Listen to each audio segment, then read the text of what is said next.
Good morning, garden friends. This is Shelly with Edgy Gardner. And this morning, before the day gets started, I wanted to do a tour of the patio garden. And if any of you were watching last fall, I was standing right here when I said all of this was going to be ripped out and put in a pool because we had less concrete and more grass back here. So this view, this vision right here is new to us this year. And I had my doubts, but I am very happy with it. So let's start from the entrance over here and we'll just do a quick morning walkthrough. This is a new fence for us, of course, because we didn't have a fence before, didn't need one. But with the pool, of course, we have to follow city rules, city guidelines. So I'm in a subdivision, I'm in the corner of a cul-de-sac. So I have one of those long, narrow backyards where all my neighbors have nice, big, square yards, which I do lament over that quite often, but we're making the most of it. So this is what you would see when you pull up in the driveway and you get a peek into the backyard. And I love it where you cannot see the pool necessarily and you can't see the hot tub. This hydrangea here is, I think, a fire and ice. I think. This is the only one like this that I have where it has the smaller flowers and then the larger flowers here. And it's white, will go pink, and then it will go into a deep burgundy. And I don't know if you can see it in the camera, but there are so many pollinators here, including wasps. So it's not always a good thing, and it does have a really strong smell. I tamed it pretty savagely this spring because I didn't want this to impede into the entrance and the turnaround. And especially when you have so many bees and wasps in it, I didn't want anybody to have to brush up against it. It's still got a little bit of out of control, but that's okay. In these two pots here, I have the purple fountain grass, the sweet potato vine, and Super Tunia Vista Paradise. And let's see if I'm still figuring out this camera. And some more petunias here. Okay. These hay racks here are new to me this year. I've been coveting them for years and they are not turning out like I thought they would, but I think I'm okay with that. I have Glacier English Ivy here. This is Angel Face Perfectly Pink Angelonia.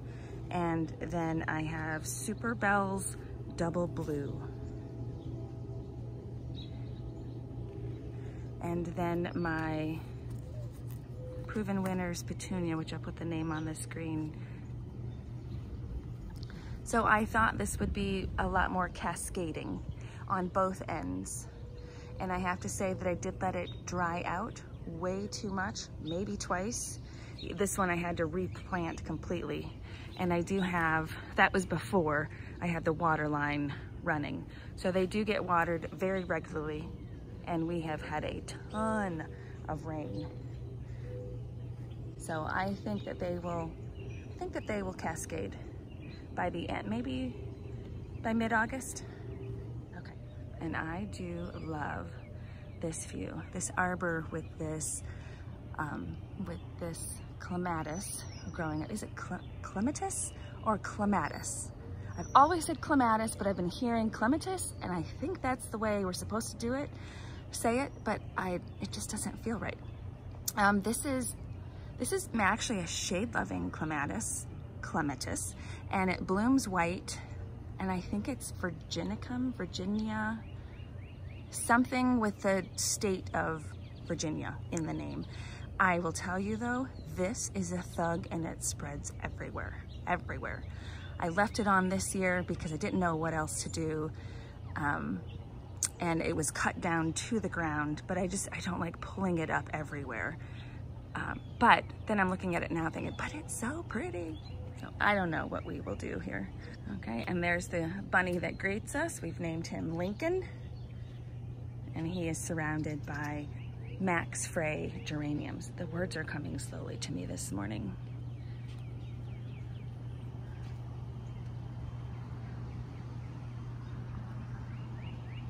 This over here is supposed to be my cottage garden. Guys, it does not do very well this year. Didn't do what I thought it would, but it is like everything, a work in progress. So I do have some daisies in there, and you can see some coneflowers. There's Mexican petunias, which are taking up most of the space. And I planted a lot of things from seed that I think I got in the ground way too late. Right here are bells of Ireland. And I have some foxgloves in here that I didn't get in early enough and did not bloom. There are some of the foxgloves there, Dalmatian peach. And then I did plant from seed these hollyhocks, and I realized they have a rust problem. Look at those yellow dots and that eaten leaf. So I have to get in here and really take care of this. I said rust problem. I think it is a mold. It's a bacteria is what I read. And then I don't know if, see the webbing of those leaves? I don't know if that is the disease that's on the plant or if that's a bug. It kind of looks like a bug.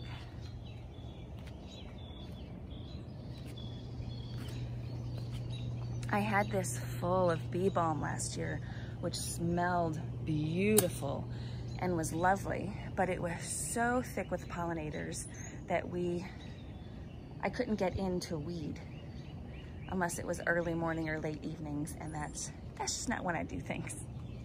So I took that out, and I am a bit regretful of that. I do need to put bee balm somewhere else, but it's just not going to be there.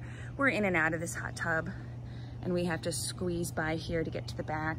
And I do have little ones running around, so I just didn't want that many bees around.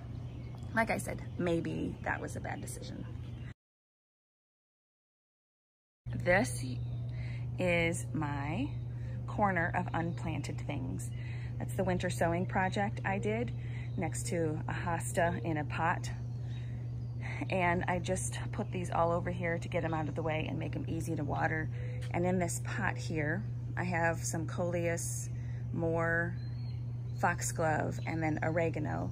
And we were having a party, and I just stuffed all of the pots in there. So that's not planted. Those are all just individual containers like the ones down here, stuffed into a pot. And this is my porch. See all the pool things here, and my indoor plants that get to come outside and enjoy some sun. Then I have some rescue plants that need work. My Marble Queen Pothos, I think that's what it is, and my Eugenia, which I thought died, and every time I think I'm gonna throw it out, I get more leaves. I don't know what to do. I think I need to cut this up somehow, or not cut it up, cut it back and flush out some growth. And I have a Myers lemon tree right here, which is filling out and has 2 little lemons. I am very happy with some of my containers this year, this one being one of them. I have some of the pink grass with a coleus, and then petunias and more, oh, and some verbena, and then some trailing coleus. I love this pot. Now it is a bit separated here from all of the rain that we've had, but it's striking. I love the pinks. Love the pinks. There's some mint there. We had some iced tea out here and some lemonade, and we were taking sprigs of mint and putting them in our drinks. I have Walker's Low Catmint down here, and this is my Limelight Hydrangea, which you can't tell right now so much, but I do have that trimmed up into a standard. And I don't know, I think that's about 14 feet. No, not 14 feet. That's about 9 feet tall. 9 feet tall, because it's touching the lights. and it's done great. Over here is a Pinky Winky hydrangea, which has been deformed by the rain. And over here is the Rooster Bed, which is always a work in progress. The Jack Manny clematis has been beautiful, absolutely beautiful. Pink champagne clematis, which blooms early in the spring. And I just have some fountain grass here, balloon flower, cone flower, and then what is out of bloom right now is my betony, or stockies, which is a cousin of the lamb's ear. Right here, beautiful purple blooms. Again, loving the purple. So I need to cut those back right behind our purple asters. I have some pink phlox here.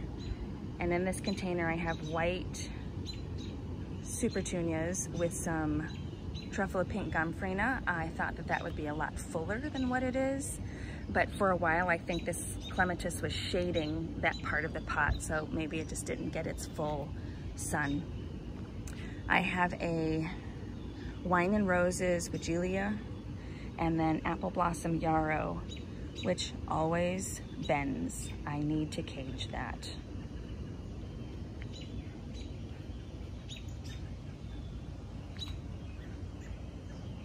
Well, I was supposed to move those inner tubes before the video, but I forgot. This is my coleus wall. I call it a coleus wall, and that's just a basic description because it is a little bit more than coleus, but it's built. And coleus is the base, and then I have other flowers in there that help show off the coleus. And my watering was turned off, so it didn't get its water yesterday. So things are looking a little sad. Over here I have lemon balm. Look at that, that is huge. I planted that here because it's supposed to ward off mosquitoes. We've had a pretty good year. And I have I'll put the name on the screen for this petunia down here. This is fishnet stocking coleus, the same petunia that I have in the hay racks on the fence. Truffle pink gomphrena, Persian shield, wasabi coleus. I'll get the name of that coleus on the screen right here. More wasabi. Supertunia Vista bubblegum. And one of my favorites, you guys look at this combination. So Beale Street coleus with some English ivy, and then this is the coleus last year that I said was my absolute favorite, and I could not find it anywhere. Well, I did find it, and I had some comments on that video that helped me locate it, and I think it's Karadesh. I'll put the name on the screen. I can't say it, but I found it, and I'm so very excited about that. And what I kept to overwinter did not overwinter well in water. So I will try it in soil this year. Osteosporums here, if I'm saying that right, which have never done well for me. I plant them and then they just get lost or die. These are the best I've ever had. They're not in constant bloom, but they're sweet. I'm enjoying them. And then they're planted with some sage. I have more coleus here, and then a mosquito, moving up, a mosquito plant. This pot right here was a little pine tree that I found for $4.99 on clearance at a farm and home store, and I'm just seeing what it will do. It is right now completely swallowed by chocolate drop trailing coleus. So I am pretty proud of that little display. I also have some more coleus and Supertunia Vista bubblegum here. You can see down here, this is my watering system. I have it on 3 zones. This is the Proven Winners tubing, I guess, that is watering those pots. And then I have 2 sections so far. I'm adding sections each season I go by, I'm adding more watering sections. But there's a lot for me to figure out because it's not always going very well. this, I think it's called like a brownie or something chocolate daylily, just finished blooming. It was wonderful. Mr. Bowling Ball Arborvitae. Isn't that fun? I had 3 of those also in the cottage garden. And this is a PG hydrangea, standard. I can't get the shape right. I trim it to a nice ball in the early, well, late winter, early spring, and it's starting to grow nice, and then we'll have storms or wind rip through and deform it. It happens year after year. And actually, this is the best it's looked in a long time. So eventually I just quit trimming on it and say, this is what it's gonna be this year. So this, you know, this all used to be bed here last year. So this is a new area for me, and I am mostly happy with it. I did plant some, I just had the name, and it is dianthus. Some dianthus down here, and they've not done well for me in the past, but I keep seeing them at the garden centers, and they're so pretty, and I see them on YouTube videos. So I tried them, and this is what they do for me. They bloom, and then they look like this. So we'll see what they do in the spring. Maybe they just need a full year. This is one of my favorite pots. I have lemon balm going absolutely bananas. I have an annual dahlia there, and some super bells, and then some oxalis.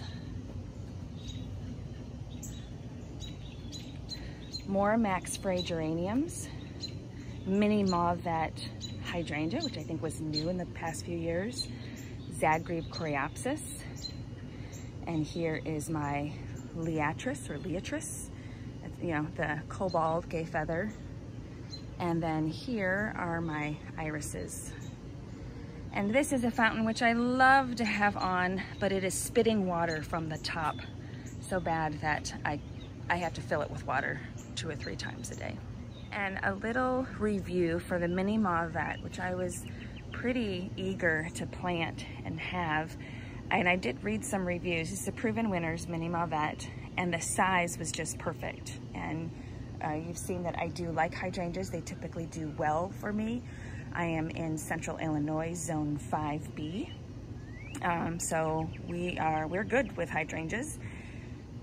And the pictures of the blooms would have gone really, I thought would go really well in this bed. And some of the reviews were complaining that they didn't bloom very much. Mine do have a number of blooms first year, and I don't have high expectations for a shrub its first year, but I would say that the blooms are lackluster. I mean, they were light pink before, and then they have this dappled pink color right now, but they're not the vibrancy that I thought the pictures displayed. And I know that this area did not dry out, so this did not suffer because this fountain was spitting so much water. Everything in here was pretty well watered. So that is the first season review. Right here I have 2 milkweeds because I want to start a butterfly garden on this side of the house. So my brother-in-law dug those up because they were some rogue twigs coming up in his greenhouse, and it was full of leaves. And yesterday there were 2 huge monarch caterpillars. Do you call them monarch caterpillars, or do you call them something else? And they're only monarchs when they're butterflies. I don't know. But they ate all the leaves and then they left. So I don't know where they went, but I hope I have enough to plant and start the garden so they have something to eat next year. So this is the view from one of these little benches here. And I do have to say that when we were planning this pool, my hole digger and I, this is my hole digger's dream, I don't know where to store any of the pool things, like the vacuums and the hoses and the toys, and I just want it to be pretty. I don't want to see all of the tools and toys that we use. So I have been fighting against having those things available. But I'm telling you, when we have 4 kids or 16 people in the pool, it's nice to have those things nearby. So this is a compromise for me because that's not in my color scheme. And here is the skimmer hose, which I had him hang that as low as possible so I could fill it up with plants, and maybe you don't see that bright blue rod there. But in the end, it's a functional backyard that we enjoy, that we work in, and that we play in. So I am softening to the idea of having pool items visible to a certain extent. This was my first pot that I planted this spring. It's a limoncello supertunia with, I think that's a tater tot evergreen in there. And I think those are a little bit dry and getting a little bit leggy. And this bed, I just threw things in here this year to see what would work. I have some different colored sage. That was my husband's, that was my hole digger's choice. There are flags for a 4th of July party. There's more Zagreb coreopsis that was taken from the old garden and moved to the kitchen bed and then moved out here. Here are my grown from seed Dalmatian peach foxglove. And I thought that they would bloom for me this year, but I don't think that that's gonna happen. There are a variety that do bloom. I think I didn't get them in early enough, and when I did get them in, it was very dry for a while. More liatris, and then this is a pet of mine. This is a Cleopatra canna, and I wish I could show you the blooms, but even if it had no blooms, look at those leaves. Doesn't that just make you smile and go, ooh? She is a pretty thing. Now this is, you know, this electric orange, and then this bright yellow flower comes out. So it's an orange and yellow bloom. It is so, so striking. More unplanted coleus, a banana tree, cannas, that I got from a friend that just never made it into the ground.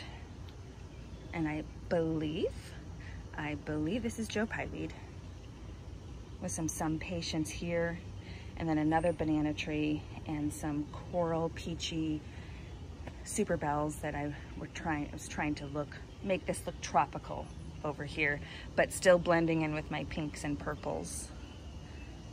And then beyond this fence is that shade garden, guys, and we did a video of that a few weeks ago, and everybody's comments and compliments were so kind and so encouraging, and I thank you so much for that. Over here will be the butterfly garden. This is the last thing right here. This is my Center Glow 9-bark, and I'm telling you, this is the shrub that has more personalities in this one plant than anything else in my garden. It goes through so many phases and so many colors. I enjoy it all year.